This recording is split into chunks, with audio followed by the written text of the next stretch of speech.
Hello and welcome to the online platform of Rouse Academy for Competitive Exams. And I, Pragya Pandey, welcome you all to our very special series on daily news review. So, without wasting any time, let's see what is in the news.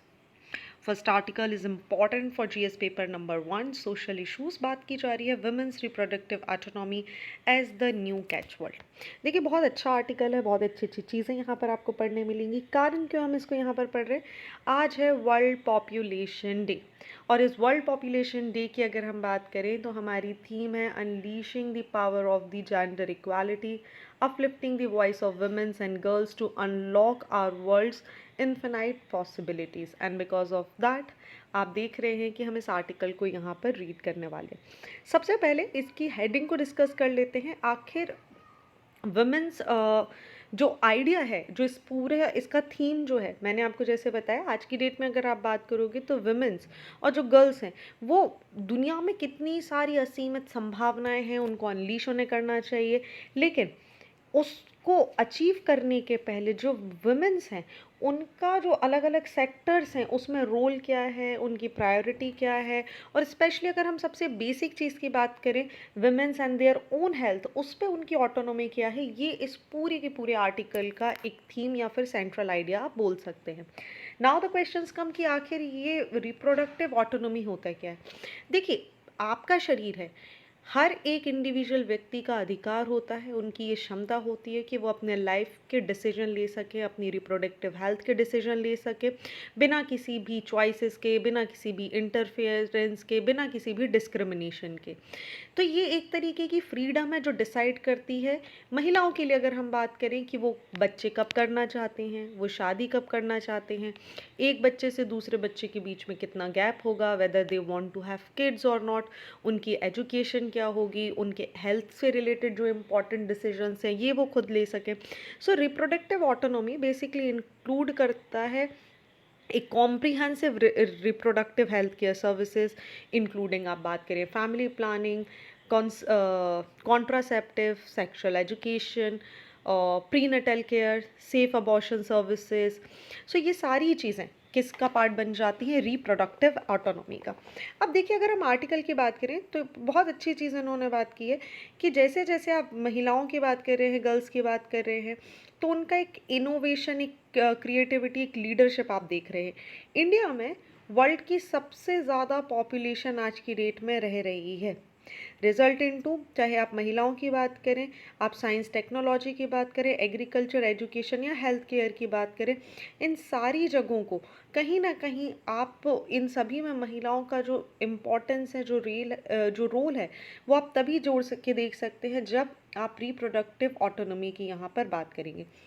देखिए world change हो रहा है, population यहाँ पर change हो रही है, लेकिन अगर आप विमेन की कंडीशन देखेंगे तो उनका जो ऑटोनॉमी है ऑन देयर रिप्रोडक्टिव सिस्टम वो अभी भी कहीं ना कहीं उन तक सीमित नहीं रहकर बाकी सब के ऊपर वो डिसीजन आ गया है। फॉर एग्जांपल अगर हम बात करें तो जो टोटल फर्टिलिटी रेट है, so instead of ensuring that family planning services reach all those who want it, we are obsessed कि what is the ideal population size of a family. For example जो word आपने यहाँ पर पढ़ा है total fertility rate, जिसे हम TFR भी बोलते हैं, इसको इस तरीके से समझ लीजिए, suppose there are two couple A and B, if they are giving birth to only one child, it's C, तो ये कहीं ना कहीं जो पॉपुलेशन है उससे बिलो द पॉपुलेशन होगा। फॉर एग्जांपल अगर इन दोनों ने सिर्फ 2 ही बच्चों को जन्म दिया, that is D N E, तो इन्होंने अपनी जगह पर इन्हें रिप्लेस कर दिया।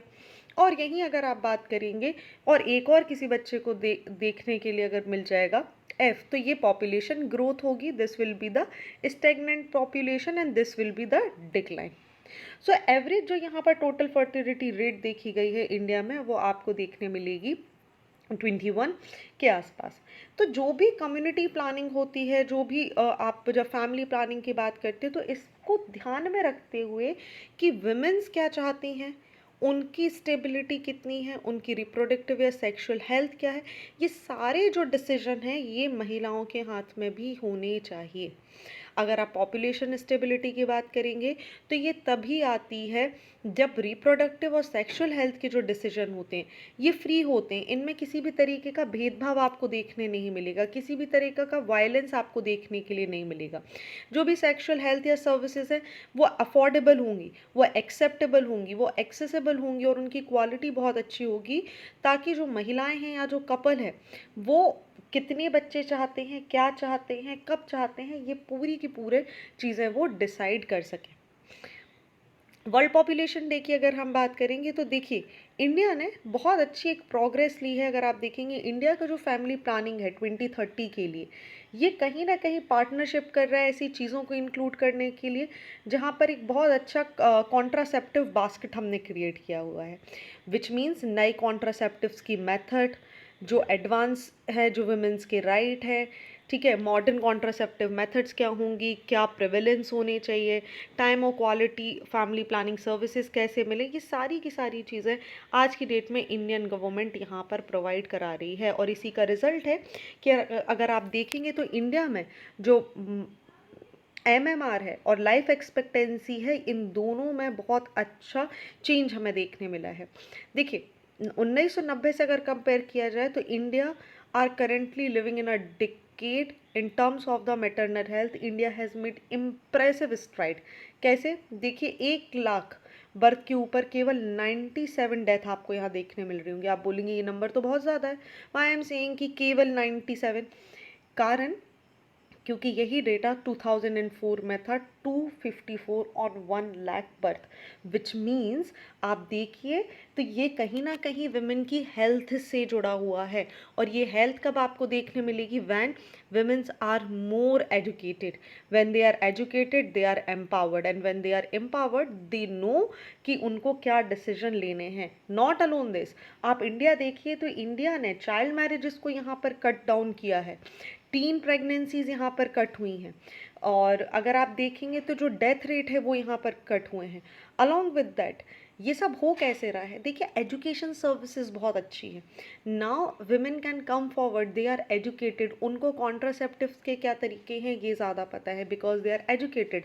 हेल्थ केयर सर्विसेज बहुत अच्छी हैं, न्यूट्रिशन बहुत अच्छा मिल रहा है, अलग अलग योजनाएं हैं, पोषण अभियान है और दूसरी स्कीम्स है जिसके थ्रू अच्छा खाना यहाँ पर मिल रहा है। रिजल्ट इनटू जहाँ पर भी एजुकेशन आपको देखने मिल जाएगी वहाँ विमेंस जो हैं उनकी जो ऑटोनॉमी है, रिप्रोडक्टिव ऑटोनॉमी, वो भी आपको देखने के लिए मिलेगी। हालांकि अगर इसकी बात करें तो यहाँ तक सब कुछ ठीक है, लेकिन कोई भी फिजिकल ऑटोनॉमी हमें नहीं दिखाई दे रही है। बहुत सी महिलाएं अगर आप देखेंगे तो आज भी वो फिजिकल ऑटोनॉमी के लिए यहाँ पर सफ़र कर रही है। रिसेंटली अगर हम देखें तो नेशनल फैमिली हेल्थ केयर सर्वे NFH5 की बात करें तो केवल 10% महिलाएं हैं जिनके पास ये आज़ादी है कि वो अपने खुद के शरीर, अपनी खुद की हेल्थ के लिए यहाँ पर डिसीजन ले सकें। 11% महिलाएं ऐसा मानती हैं कि जो मैरिटल वायलेंसेस होते हैं, लाइक जो डोमेस्टिक वायलेंस होते हैं, ये बहुत ही ज़्यादा एक्सेप्टेबल है। क्यों? क्योंकि अगर यहाँ पर फीमेल काउंटर पार्ट डिनाई करती है that she doesn't want to come in a sexual intercourse with their partner, and if their husbands are beating them, it is completely fine. Okay, and nearly half of all pregnancies in India are unplanned. तो ये भी एक बहुत बड़ा चौंकाने का विषय है, विच मीन्स अगर आप जेंडर इक्वालिटी की बात कर रहे हैं तो ये केवल और केवल विमेन या पॉपुलेशन एज ए होल नहीं है। एक एजिंग सोसाइटी में ये भी हमें देखना होगा कि प्रोडक्टिविटी कितनी है, क्या हम जेंडर पैरिटी तक पहुंच पा रहे हैं या नहीं पहुंच पा रहे हैं। सो ये सारी कंडीशन है जिस पर one need to think about. I hope ये आर्टिकल आपको समझ आ चुका होगा। क्योंकि आज वर्ल्ड पॉपुलेशन डे है, थोड़ा सा हम इसके बारे में भी इंफॉर्मेशन लेते हैं। देखिए हर साल 11 जुलाई को वर्ल्ड पॉपुलेशन डे यहाँ पर मनाया जाता है, एक एजुकेट करने के लिए प्रत्येक व्यक्ति को उन चैलेंजेस से, उन कॉन्सिक्वेंसेस से जो ग्लोबल पॉपुलेशन के बढ़ने से हो सकते हैं। ये सर्व करता है एज अ रिमाइंडर ताकि हम लगातार जो इश्यूज़ हैं, जो बढ़ती हुई जनसंख्या को लेकर हो रहे हैं, उनके लिए सचेत रहें और उनके बारे में काम कर सकें। तो ये तो हुआ वर्ल्ड पॉपुलेशन डे। साथ में इसके थोड़े से इतिहास के बारे में भी बात कर लेते हैं। तो देखिए, वर्ल्ड पॉपुलेशन डे को क्रिएट किया गया था 1989 में, पहली चीज़, by the Governing Council of the United States, United Nation Development Programme, जिसे हम UNDP बोलते हैं। ठीक है, as a result of the day of 5 billion which was celebrated on July 11 1987। What happen, General Assembly ने यहाँ वोट किया और डिसाइड किया कि अब से 11 ऑफ जुलाई को 1990 से, बेसिकली इसको डिसाइड किया गया था 1990 को, कि पहला वर्ल्ड पॉपुलेशन डे 11 जुलाई 1990 से मनाया जाएगा। और उसके बाद से आज तक का समय है कि हम हर बार क्या मनाते हैं, वर्ल्ड पॉपुलेशन डे सेलिब्रेट करते हैं। इस साल का थीम, जैसा मैंने आपको बताया स्टार्टिंग में भी आर्टिकल के, I have told you this, it is unleashing the power of gender equality, uplifting the voices of women and girls to unlock our world's infinite possibilities. चलिए, moving on to the next article, जो कि important है, GS paper 2, governance and health. यहाँ पर साथ ही अगर हम बात करें तो आपको ये मेंस पेपर 3, जहाँ पर awareness in various science and technology field में भी महत्वपूर्ण होगा। देखिए, एक स्टडी पब्लिश हुई थी लैंसेट ग्लोबल में, जहाँ पर ये बताया गया, इसने रीइंट्रोड्यूस किया बेसिकली एक टॉपिक को, जहाँ पर ये समझ में आया कि जो वेस्ट वाटर सर्विलेंस है वो बहुत पावरफुल टूल बन जाता है पब्लिक हेल्थ को लेकर। चलिए समझ लेते हैं इसके पीछे का जो ये पूरा मुद्दा है, आखिर ये है क्या। देखिए 1854 की बात है, आप यहाँ पर देखेंगे, I am highlighting the point यहाँ हेयर।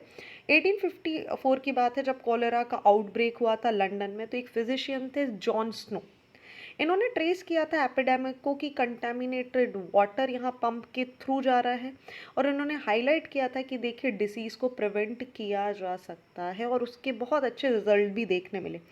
इसी तरीके से आपको याद होगा पब्लिक हेल्थ सर्विलेंस को लेकर कोविड-19 के समय भी एक बहुत अच्छी वेस्ट वाटर सर्विलेंस अप्रोच अपनाई गई थी, जो काफ़ी कॉस्ट इफ़ेक्टिव होती है, और इसकी वजह से डिसीज़ को ट्रैक करने में बहुत ज़्यादा हेल्प मिली थी। अलॉन्ग विद दैट, अगर आप याद रखेंगे तो पोलियो वायरस, SARS-CoV-2, या फिर अगर हम बात करें कंटेमिनेटेड वाटर के थ्रू कोलेरा, इससे भी हमें इन सारी चीज़ों के बारे में जानकारी मिली थी। अब देखिए, सबसे पहला सवाल ये आता है कि आखिर वेस्ट वाटर सर्विलेंस होता क्या है। Let's understand first what is the waste water. देखिए, वेस्ट वाटर एक पॉल्यूटेड फॉर्म है पानी का, जो यहाँ पर रेन वाटर रन ऑफ से या ह्यूमन एक्टिविटीज़ के थ्रू जनरेट हो जाता है। यूजुअली हम इसे सीवेज वाटर भी बोल देते हैं। इसको टिपिकली कैटेगराइज किया जाता है ये किस तरीके से जनरेट हुआ था। स्पेसिफिकली आप देखेंगे, इस सेवेज वर्ड यहाँ पर लगा दिया। डोमेस्टिक सीवेज हो सकता है, इंडस्ट्रियल सीवेज हो सकता है, या स्टॉर्म सीवेज आपको देखने के लिए मिल सकता है। नॉर्मली अगर हम बात करें तो जो रॉ सीवेज होता है उसको डंप कर दिया जाता है वाटर बॉडी में, and they can clean it self through a natural process, या फिर स्ट्रीम क्लीनिंग या सेल्फ प्योरिफिकेशन के थ्रू। बट जैसे जैसे पॉपुलेशन बढ़ती जा रही है, अर्बनाइजेशन होता जा रहा है, इसकी वजह से ये जो सीवेज डिस्चार्ज है ये भी बढ़ता जा रहा है, और यहीं से जो नेचुरल प्योरिफिकेशन की जो प्रोसेस है वो यहाँ पर थोड़ी सी कम होती जा रही है। सो ये जो एक्सेस है न्यूट्रिएंट्स का जो जनरेट होते हैं, ये कॉज करते हैं eutrophication in water body and the gradual deterioration of the water quality. Now the questions come, eutrophication आखिर होता क्या है। देखिए, यूट्रोफिकेशन एक ऐसा प्रोसेस होता है जहाँ पर वाटर बॉडी बहुत ओवरली एनरिच्ड हो जाती हैं विद मिनरल्स, न्यूट्रिएंट्स, जिसमें इंक्लूड होती हैं excessive growth of the algae, algal blooms, thereby leading to the oxygen depletion of that particular water body. Alright, इसीलिए वेस्ट वाटर ट्रीटमेंट को ही हम कई बार सीवेज ट्रीटमेंट भी बोल देते हैं। ये तो आपको हो गया clear. Now let's coming back on to the topic. सवाल उठता है कि आखिर वेस्ट वाटर सर्विलेंस क्या है। देखिए, वेस्ट वाटर सर्विलेंस की अगर हम बात करें तो इसे रेफर किया जाता है मॉनिटर करना या एनालाइज करना वेस्ट वाटर को। किस तरीके से? सैंपल कलेक्ट करके। ठीक है, सैंपल कलेक्ट करके यहाँ पर वाटर को क्या करना है, उससे इंफॉर्मेशन निकालनी है। लाइक इसमें वायरस क्या हैं, क्या बैक्टीरिया हैं, किस कम्युनिटी के आसपास हमें देखने के लिए मिल रहे हैं। सो यहाँ पर सिस्टमेटिकली सैंपल कलेक्ट करना और टेस्ट करना वेस्ट वाटर का फ्रॉम डिफरेंट डिफरेंट सोर्सेज, जैसे sewage system, waste water ponds, या अलग अलग जगह से इनको कलेक्ट करना, लैबोरेटरीज में भेजना, और इसके अंदर क्या पैथोजेंस आपको देखने के लिए मिल रहे हैं उनको आइडेंटिफाई करना ही यहाँ पर क्या हो जाता है, आपका वेस्ट वाटर सर्विलेंस कहा जाता है। अब देखिए उन्होंने एक बहुत अच्छा एग्जाम्पल दिया है कोविड-19 के टाइम पर। देखिए हुआ क्या, सार्स कोविड 2 की अगर हम बात करें, so this virus that causes कोविड-19 can be shed in the faeces of both like symptomatic and asymptomatic individual। so waste water surveillance यहाँ पर यूज़ किया जाता है या यूज़ किया जा सकता है एज ए टूल, ताकि टेस्ट किया जा सके RNA from the SARS COVID 2।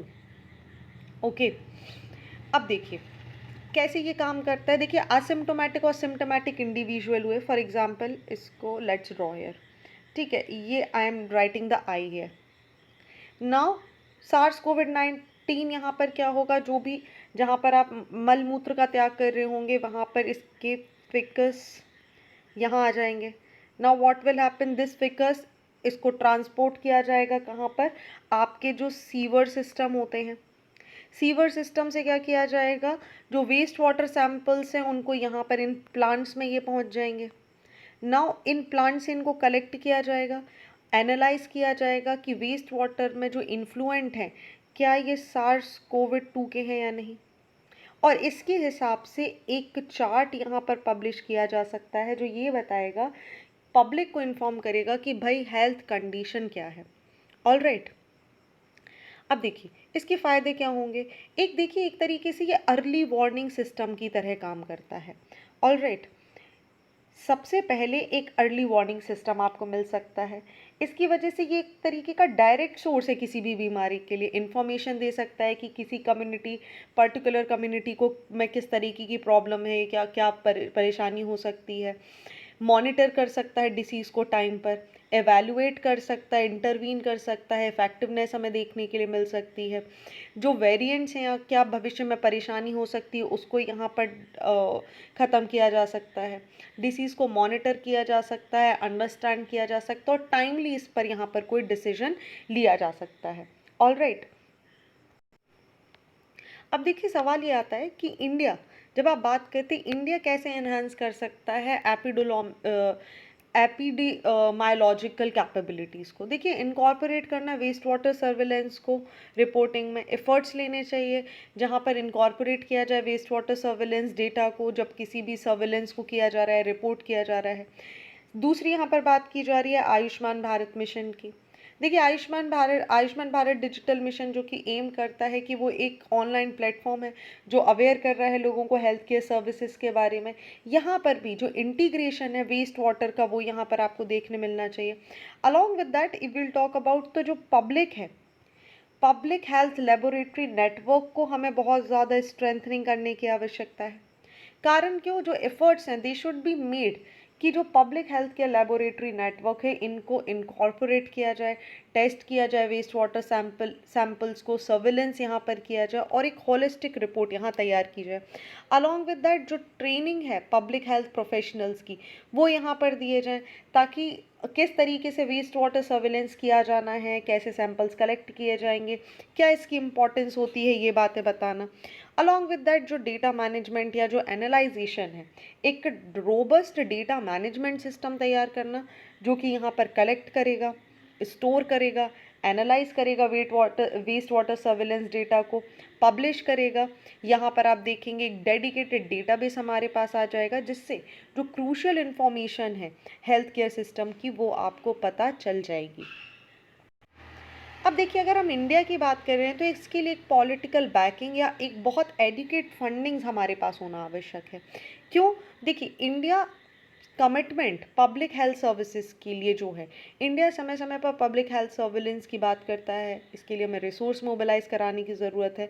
So it is very important and essential for all the political leaders कि वो रिकॉग्नाइज करें कि वेस्ट वाटर सर्विलेंस कितना इंपॉर्टेंट है, इसकी इफेक्टिवनेस क्या हो सकती है, और इसे समय रहते अगर इसको टेस्ट कर लिया जाएगा तो एक बहुत बड़े एपिडेमिक को यहाँ पर ख़त्म किया जा सकता है। दूसरा अगर हम बात करें तो सेकेंडली जो नीति आयोग का विजन है, let me again underline this point है, जो नीति आयोग का विजन है वो क्या है, ये इंटीग्रेशन की बात कर रहा है वेस्ट वाटर सर्विलेंस को with the NITI Aayog vision. Political leaders को यहाँ पर प्रोवाइड करने की आवश्यकता है, एक स्ट्रेटेजिक गाइडेंस, एक पॉलिसी सपोर्ट, जिसकी वजह से जो इंक्लूजन है वेस्ट वाटर सर्विलेंस का वो नेशनल पब्लिक हेल्थ एजेंडा में शामिल किया जा सके। थर्ड इज इंडिया का जो लीडरशिप है एट द इंटरनेशनल प्लेटफॉर्म। देखिए इंटरनेशनल प्लेटफॉर्म्स जैसे बात की जा रही है G20 के बारे में, ये प्रोवाइड करता है ऐसी अपॉर्चुनिटीज़ को जो सिग्निफिकेंटली एलिवेट कर सकते हैं इनोवेटिव अप्रोच को किसी भी डिसीजेस के सर्विलेंस के लिए, चाहे हम वेस्ट वाटर सर्विलेंस की बात यहाँ पर क्यों ना करें। So what political leaders can do, they can leverage these platforms, ये एडवोकेट कर सकते हैं पब्लिक हेल्थ के बारे में, ताकि यहाँ पर एक सिक्योर और रोबस्ट इंटरनेशनल कमिटमेंट हमें देखने मिल सके for the waste water treatment and surveillance. Next is the resource allocation, which is extremely very important. अब देखिए किसी भी कार्य को अगर आपको करना है तो रिसोर्सेज की आवश्यकता है। अगर टाइमली और प्रॉपर रिसोर्सेज यहाँ पर नहीं होंगे, सब एक बहुत अच्छा ह्यूमन कैपेबिलिटीज़ हमारे पास नहीं होंगी, ऐसे में क्या होगा, एक लेबोरेटरी नेटवर्क नहीं होगा, ह्यूमन रिसोर्स नहीं होगा, बिल्डिंग्स नहीं होंगी, इंफ्रास्ट्रक्चर नहीं होगा, सैंपल कलेक्शन के लिए कोई बहुत अच्छा सिस्टम नहीं होगा, देन व्हाट विल हैपन, यहाँ पर कोई भी काम नहीं किया जा सकता। तो रिसोर्स एलोकेशन के लिए भी हमें पॉलिटिकल इंटरवेंशन बहुत ज़्यादा आवश्यक हो जाता है। Next is the public private partnership. Political leaders they can facilitate partnership between public and private sector, ताकि इन्हांस किया जा सके फंडिंग या फिर वेस्ट वाटर सर्विलेंस को। ओके चलिए गवर्नमेंट की बात करें तो apart from the article government के क्या इनिशिएटिव है, आप स्वच्छ भारत मिशन 2.0 के बारे में बात करेंगे, आप ओपन डेफिकेशन फ्री जो स्टेटस है इंडिया का उसके बारे में आप थोड़ा सा रीडिंग करेंगे, साथ ही आप Atal mission for rejuvenation and the urban transformation जो मिशन है अमृत मिशन उसके बारे में भी बात करेंगे। Now I have one question for you. What are the challenges in the waste water management? Word limit है 250। 250 वर्ड्स में आप मुझे बताएंगे कि वेस्ट वाटर मैनेजमेंट के क्या चैलेंजेस हैं। आप चाहें तो अपना आंसर हमारे टेलीग्राम चैनल पर डाल सकते हैं, जिसका लिंक आपको डिस्क्रिप्शन बॉक्स में मिल जाएगा। साथ ही if you are interested so you can also upload your answer in the comment section. चलिए बात करते हैं नेक्स्ट आर्टिकल के बारे में। इम्पॉर्टेंट है जीएस पेपर 2 के लिए। Bilateral, regional, global grouping, agreements, in fact India का इन्वॉल्वमेंट, ये सारी चीज़ें इंटरनेशनल रिलेशन की अगर हम बात करें, सारी चीज़ों के लिए ये पर्टिकुलर आर्टिकल बहुत महत्वपूर्ण हो जाता है। देखिए एक टर्म ग्लोबल साउथ हम कई बार इसे सुनते हैं, जो कि एक जोग्राफिकल टर्म नहीं है, रादर ये डिनोट कर देता है एक मिक्स पॉलिटिकल, जियोपॉलिटिक या इकोनॉमिक जहाँ पर कॉमन चीज़ें आपको दिखने मिलेंगी ऐसे नेशंस को लेकर। बहुत अच्छा आर्टिकल है जो बता रहा है कि ग्लोबल साउथ क्या है, ओरिजिन कैसे हुआ इस टर्म का आखिर, और भविष्य में जो इसका बार बार यूज़ किया जाता है वो है क्या। सबसे पहले अगर हम ग्लोबल साउथ के बारे में बात करें तो देखिए I want you to look at this map. तो ग्लोबल साउथ जो टर्म है ये रेफर करता है ऐसे ग्रुप को, ऐसी कंट्रीज़ को दुनिया में जो कि कहीं ना कहीं जिन्हें डेवलपिंग या लेस डेवलप्ड कंट्रीज़ का दर्जा या फिर अंडर डेवलप्ड कंट्रीज़ का दर्जा दिया हुआ है।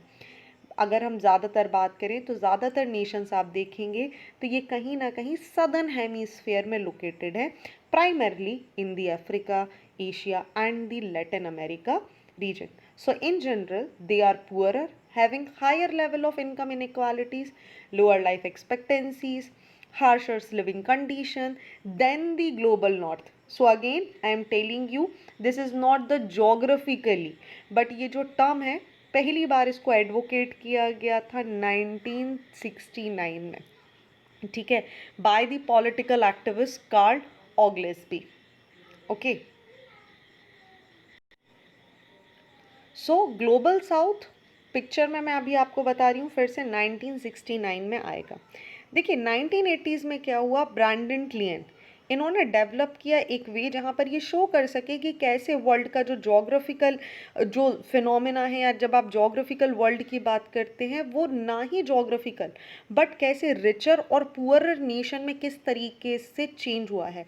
So according to Brandt line model आप देखेंगे यहाँ पर रिचर कंट्रीज यूजुअली वो हैं जो आपको देखने मिलेंगी जो नदर्न हेमीस्फीयर में लोकेटेड हैं।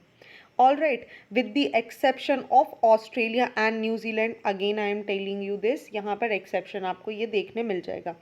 But poorer countries are mostly located in either the tropical areas, okay, or below the like the southern part of the equator in the southern hemisphere.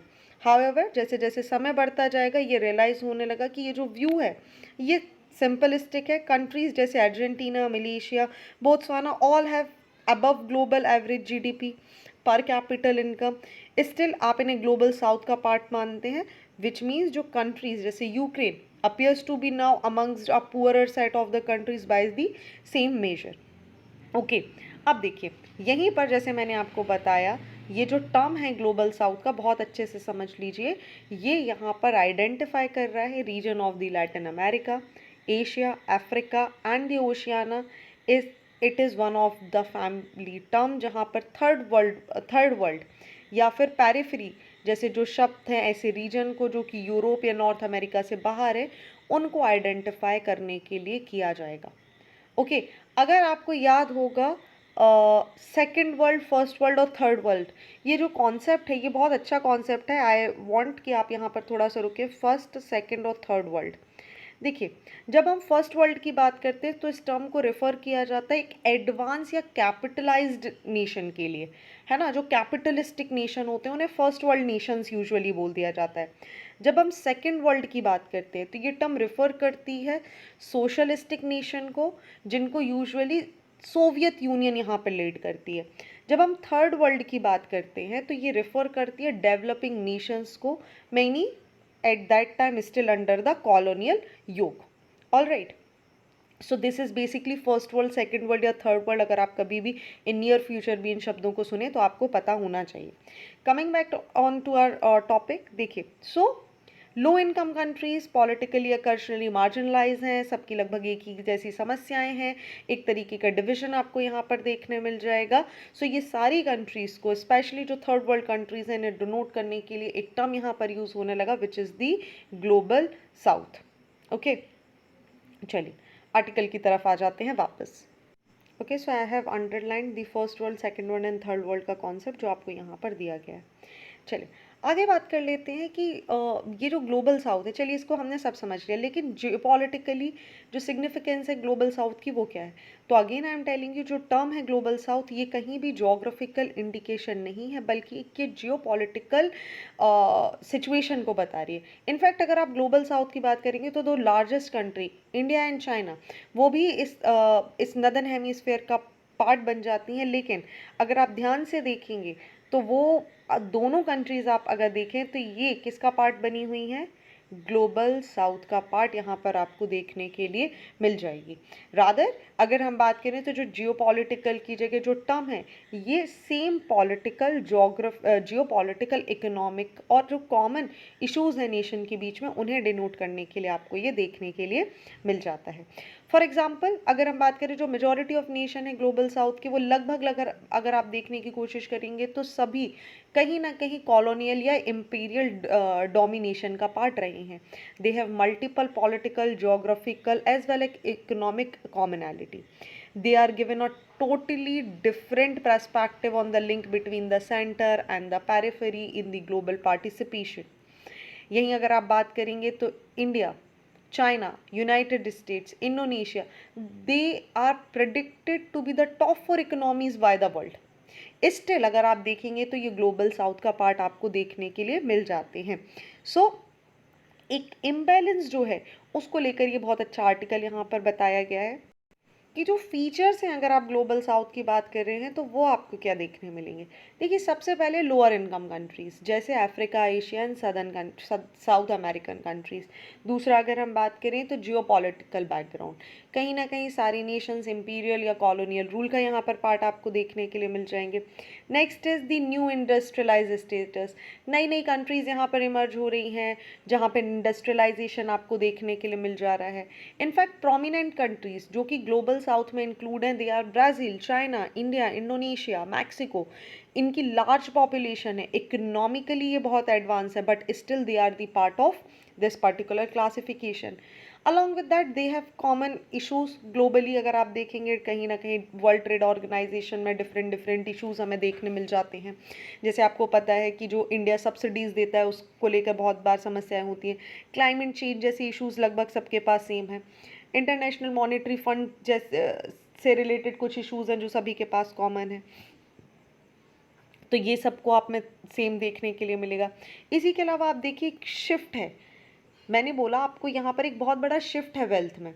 आप देखिए China, Brazil, Indonesia, Mexico, population के साथ साथ economy भी बहुत बड़ी है, बल्कि टॉप 4 इकोनॉमी का पार्ट भी बन जाती हैं।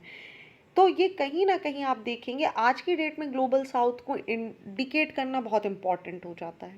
कारण क्यों, आप देखिए पॉलिटिकल विजिबिलिटी अगर आप ध्यान से देखेंगे तो इन कंट्रीज़ की बहुत ज़्यादा स्ट्रॉन्ग होकर हमें दिखाई दे रही है। फॉर एग्जांपल आप देखें चाइना एक ब्रोकर, एक रिलेशनशिप इस्टेब्लिश करवाने में कामयाब रहा ईरान और सऊदी के बीच में। अलॉन्ग विद दैट आप ब्राज़ील को देखेंगे तो उन्होंने बहुत पीस प्रपोज करने की कोशिश करी यूक्रेन में। तो इसी के साथ जो ये टर्म है इनके क्लासिफिकेशन की ज़रूरत बहुत इम्पॉर्टेंट हो जाती है, राइट। देखिए इसी के साथ अगर आप ग्लोबल साउथ की बात करेंगे और यूक्रेन की वॉर के बारे में बात कर लेंगे तो यहाँ पर भी एक बहुत अच्छा स्टेटमेंट था जहाँ पर साउथ साउथ कोऑपरेशन आपको देखने मिला। That means south south has emerge as a country like India, China, they challenge the dominant global order by the US, resulted into they have decided कि इनके बेनिफिट के लिए अगर इन्हें ट्रेड करना पड़ेगा किसके साथ, रशिया के साथ, दे विल डू इट। ये यूएस की पॉलिसी यहाँ पर नहीं अपनाएंगे, दैट इफ समवन इज किसी को यूएस पसंद नहीं करता है तो बाकी कंट्रीज़ को भी उसे पसंद नहीं करना चाहिए। Along with that there is a criticism of classification, the classification of the global south has been criticise. आप देखेंगे बहुत ब्रॉडली इसको क्रिटिसाइज किया जाता है, its broadness and its concern about resources accumulation as well as the neglect of the Africa itself. वहीं questioning जो north के आइडिया हैं, जो एशियन कंट्रीज़ हैं, इनका राइज हो रहा है और कहीं ना कहीं इस पर जो नॉर्थ आइडियाज़ हैं वो इस पर क्वेश्चन मार्क लगा देते हैं। इसीलिए भी आपको जो इश्यूज़ हैं वो कई बार नॉर्थ और साउथ जो आपको ग्लोबल साउथ कंट्रीज़ हैं उनके बीच में एक टसल, एक लड़ाइयाँ देखने के लिए मिल जाएगी। अब देखिए यहाँ पर ग्लोबल साउथ की अगर हम बात करें तो सबसे बड़ा सवाल आ जाता है चैलेंज क्या है। देखिए कंट्रीज़ जो हैं ग्लोबल साउथ की ये बहुत ज़्यादा वल्नरेबल हैं।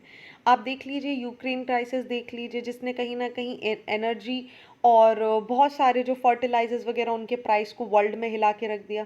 इसी के अलावा जो ग्रेट पावर लाइवरली है वो ग्लोबल डिसीजन मेकिंग में बहुत बड़ा प्रॉब्लम क्रिएट कर सकती है। अदर इश्यूज़ में अगर हम बात करें तो मल्टीलैटरल डिसीजन मेकिंग मैकेनिज्म हमें यहाँ पर देखने मिल सकता है। उसके अलावा इंडिया और चाइना जैसी दो बड़ी आइडियोलॉजी, दो बड़ी कंट्रीज इसका पार्ट है। इसीलिए इंडिया की अप्रोच क्या होनी चाहिए, इंडिया की अप्रोच क्या है।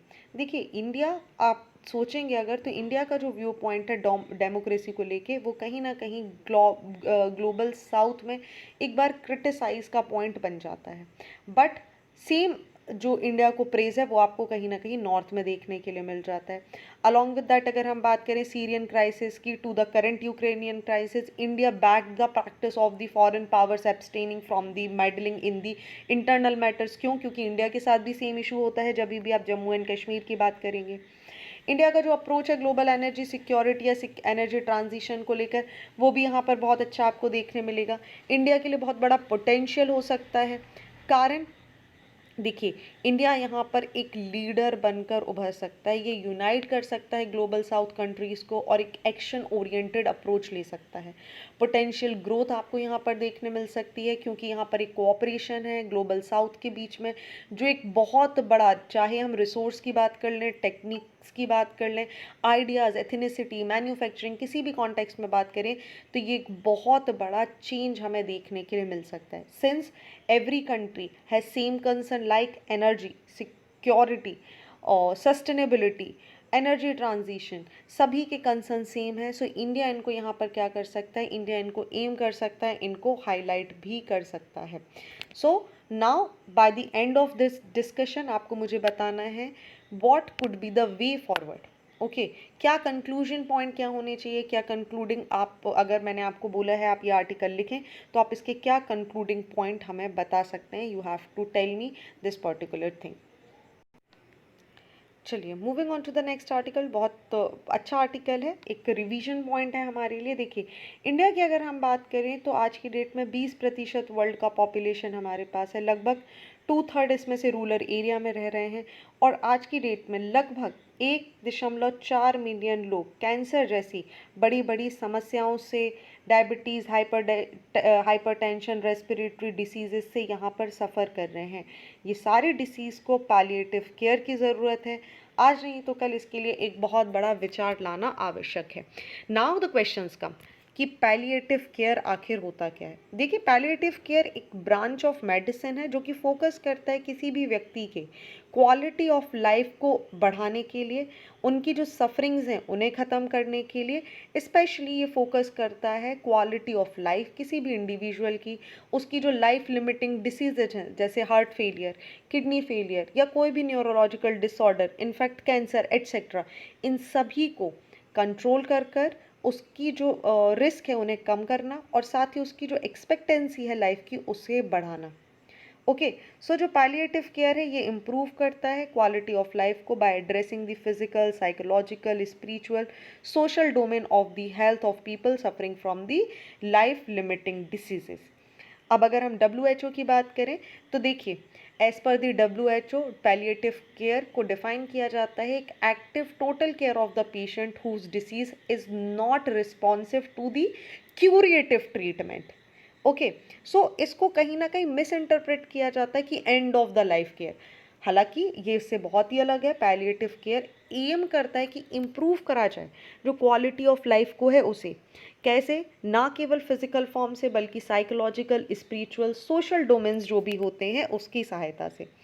सो पैलिएटिव केयर सबसे ज़्यादा इम्पॉर्टेंस कब हो जाती है, देखिए, ये सबसे ज़्यादा इफ़ेक्टिव हो जाती है जब इसे अर्ली इलनेस के अर्ली फेज़ में इसका यूज़ किया जाए। Early palliative care can not only improve the quality of life for the patient, but ये बहुत ज़्यादा कॉस्ट सेविंग भी होती है, क्योंकि जब कंडीशन बिगड़ जाए उसके पहले ही यहाँ पर ये एक इंटरवेंशन का रोल प्ले करती हुई नज़र आती हैं।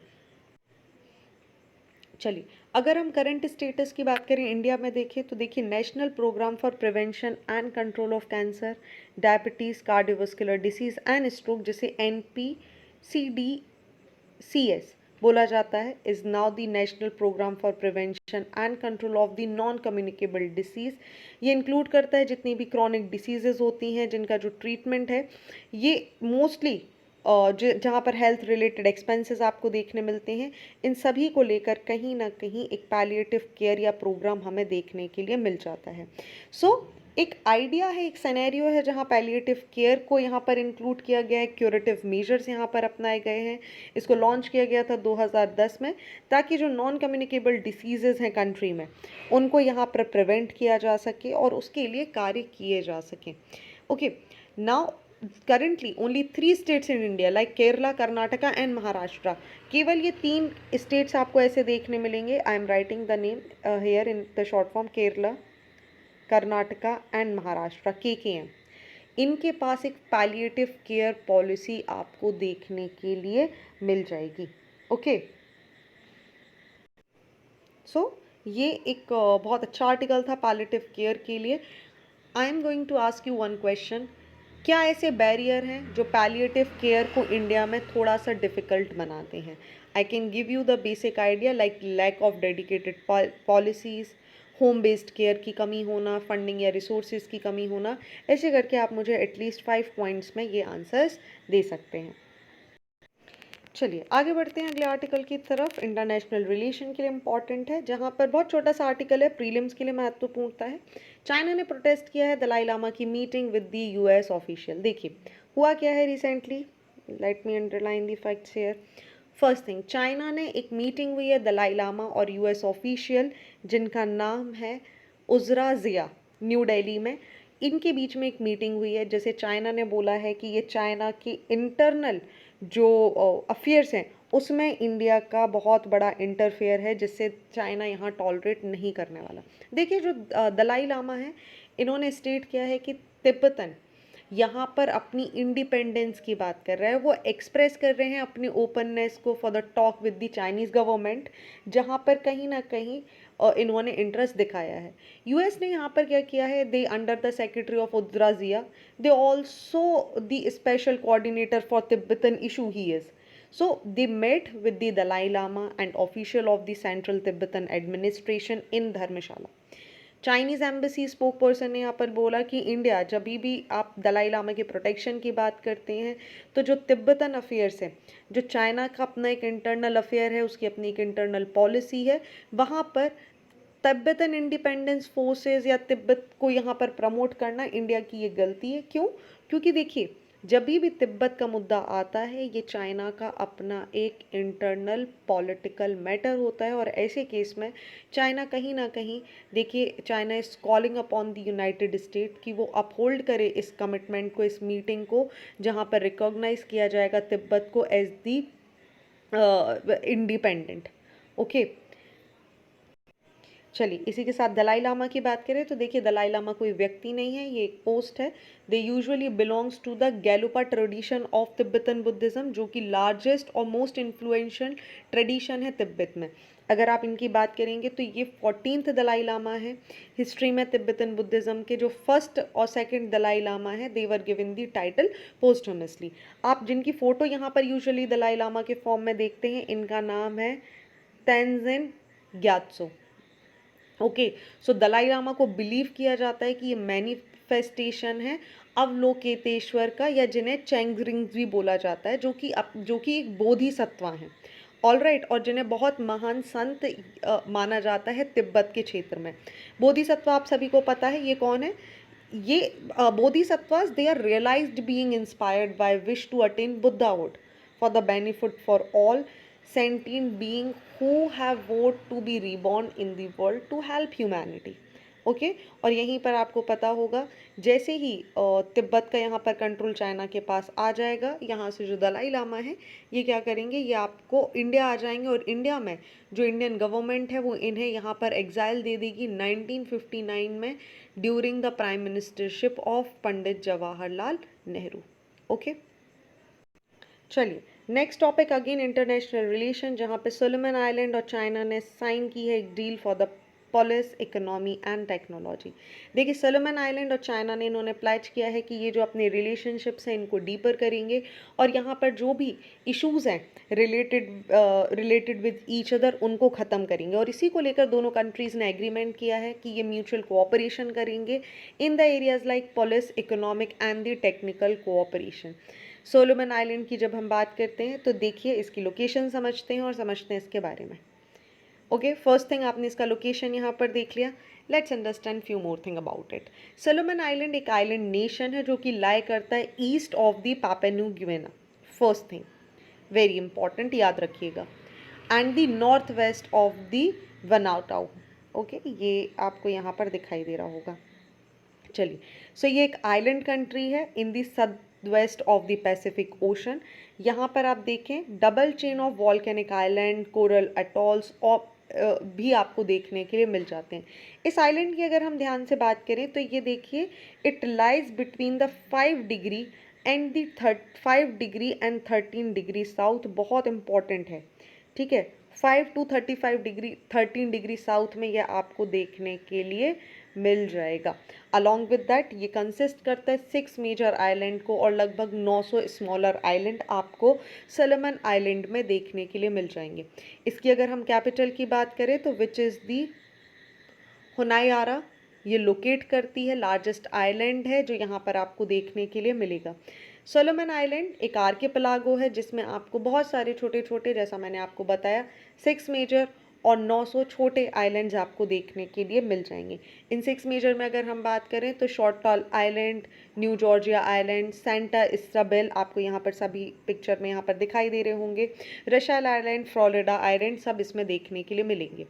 ओके, सो आप याद रखेंगे मेलानेशिया में, east of Papua New Guinea में, आपको ये पैसिफिक ओशन के साउथ वेस्ट में ये यहाँ पर सोलोमन आर्किपेलागो देखने के लिए मिल जाएगा। ओके, मेलानेशिया एक सब रीजन है ओशियाना का in the southern west of the Pacific ocean.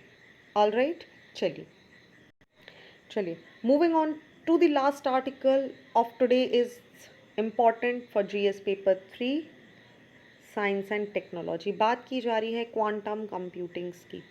ठीक है, रिसेंटली हुआ क्या है देखिए, माइक्रोसॉफ्ट रिसर्चर्स ने अनाउंस किया है एक breakthrough in creating the Majorana zero modes. एक टाइप है पार्टिकल का जो ट्रांसफ़र कर सकता है, जो पूरी की पूरे ट्रांसफॉर्म कर सकता है क्वांटम कंप्यूटिंग को लेके। ये जो पार्टिकल हैं इनकी अपनी यूनिक प्रॉपर्टीज़ हैं, ये इंक्रीज़ कर सकते हैं कॉम्प्यूटेशनल रोबस्टनेस को, और जो फ्रेजिलिटी है क्वांटम कंप्यूटिंग की उसे यहाँ पर ख़त्म किया जा सकता है। Let's understand the Majorana particle. Okay, so all subatomic particles जो भी कॉन्स्टिट्यूट करते हैं मैटर्स को, इनको फेर्मियंस बोला जाता है, पहली चीज़। ओके, सो जो ड्राइक इक्वेशन है जो इसको डेवलप किया गया था 1928 में, ये it predicted the existence of the entire particles for each the particle. So in 1937 what happened, the physicist Ettore Majorana, देखिए अगेन जो फिजिसिस्ट थे Ettore Majorana, he discovered that certain particles they could be their own antiparticles leading to their classification as the Majorana pheromones. All right, so आपको याद रखना है pheromones क्या है, all subatomic particles that constitute matters are called fermions. Okay, 1937 में यहाँ पर एटोरे मोजराना ने डिस्कवर किया कि कुछ पार्टिकल्स होते हैं जिनकी खुद की, जो कि खुद अपने ही एंटाई पार्टिकल्स भी हो सकते हैं, और इसी की वजह से एक नया क्लासिफिकेशन हमें देखने मिला जिसे हम बोलते हैं माजोआर्ना फेर्मियंस। नेक्स्ट यहाँ पर आपको वर्ड देखने मिलेगा माजोआर्ना ज़ीरो मोड।